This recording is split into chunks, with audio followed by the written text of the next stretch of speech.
என் ஊனில், உதிரத்தில், உயிர் அணுக்களில் நீக்கமர நிறைந்திருக்கின்ற தமிழ் பெருமக்களே, என் சிரம்தாழ்ந்த வணக்கம். வளர்ந்து வரும் தலைமுறையாகிய மாணவர் சமுதாயத்திற்கு நான் வேண்டுகோள் விடுக்க விரும்புகிறேன். தமிழகத்தின் வாழ்வாதாரங்களை காப்பாற்றுவதற்காக, பாதுகாப்பதற்காக நான் எண்ணற்ற போராட்டங்களை கட்சியினுடைய கொடி அடையாளமின்றி நடத்தியிருக்கிறேன். இந்த மண்ணில் பிறந்தேன். இந்த தமிழ் மண்ணை உயிருக்கு மேலாக நேசிக்கிறேன். இந்த வாழ்வு தமிழகத்துக்காக பயன்பட வேண்டும் என்று 62 ஆண்டுகளாக பொது வாழ்வில் இருக்கிறேன். தமிழ்நாட்டுக்கு சூழ்ந்து வருகிற அபாயங்களை தடுப்பதற்காகவே இந்த போராட்டங்களை நடத்தினேன். இப்பொழுது மிகப்பெரிய ஆபத்து, எதிர்காலத்தை இருள்மயமாக்கக்கூடிய பெருங்கேடு, ஜூலி ஃப்ளோரா என்று சொல்லப்படுகின்ற வேலிக்காத்தான் சீமை கருவேலை மரங்களால் ஏற்பட்டிருக்கிறது. 60களில் முன் யோசனையின்றி இதை கொண்டு வந்து விதைத்தார்கள். மெக்சிகோவிலிருந்தும் தென் அமெரிக்காவிலிருந்தும் கொண்டு வந்து அவை பற்றி படர்ந்து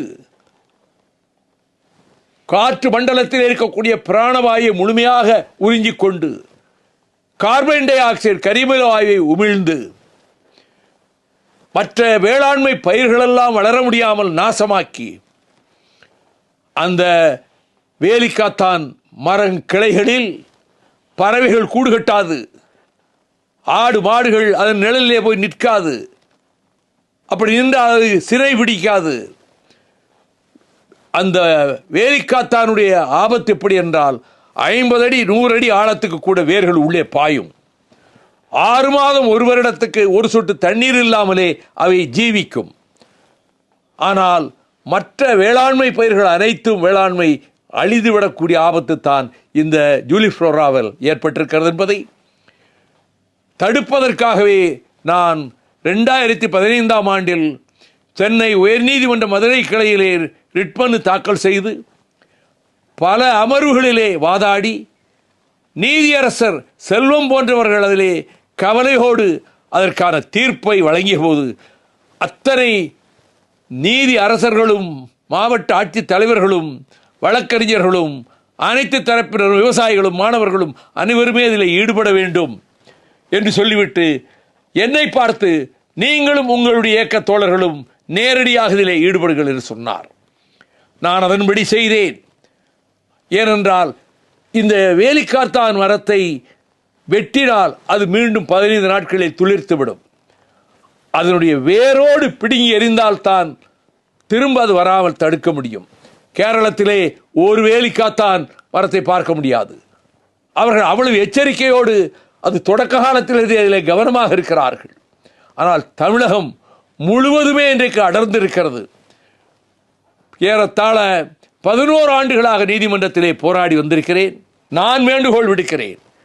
நானே நேரடியாக மீண்டும் இறங்கி இளைஞர்களை, மாணவர்களை அழைத்துக் கொண்டு, விவசாயிகளை அழைத்துக் கொண்டு எங்கெல்லாம் படர்ந்திருக்கிறதோ அங்கே போய் முடிந்த அளவுக்கு அவற்றை அகற்றுவதற்காக நாம் உழைத்தால், பாடுபட்டால், முயற்சித்தால், மற்றவர்களும் அதை பின்பற்றினால் அகற்ற முடியும்.